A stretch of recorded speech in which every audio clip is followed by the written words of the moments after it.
Well, Ukraine is back in the news as its forces continue their offensive in Russia's Kursk region, now nearing 2 weeks. President Biden released a new $125 million weapons package, and Congress will again have to deal with further U.S. aid to Ukraine when lawmakers return in September. Capitol Hill correspondent Erik Rosales joins us now in the studio with more on that story. Erik.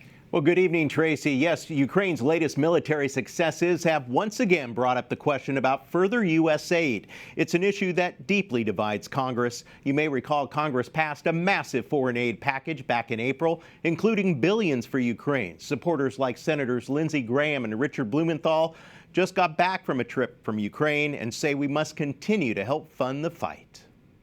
Bold, brilliant, beautiful. Keep it up. Let these people fight. Give them weapons they need to win a war they can't afford to lose. Senator Blumenthal said he hopes the visit will send a message that U.S. support for Ukraine is paying off. The breakthrough in Kursk on that front is historic.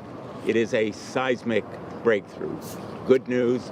Big news. Other lawmakers cite different motivations for Ukraine's insurgence into Russia. What the Ukrainians very clearly are trying to do right now is impose additional costs on Vladimir Putin, because what we know, absolutely know without a doubt about Vladimir Putin is that he will not stop his aggression until the costs outweigh the benefits.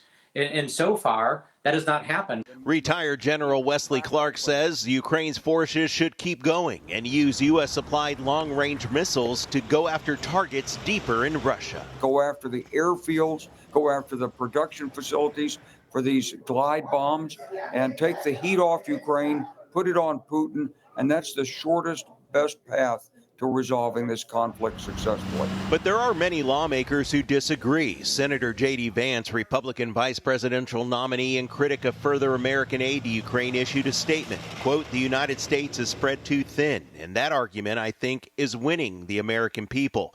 And it is slowly winning the Senate. But it's not going to happen overnight. Well, the debate is far from over. Senators Graham and Blumenthal say that they plan to introduce the Stand With Ukraine Act, which would make the existing security agreement between the U.S. and Ukraine permanent. They add that the agreement would strengthen America's commitment to helping Ukraine for the next president.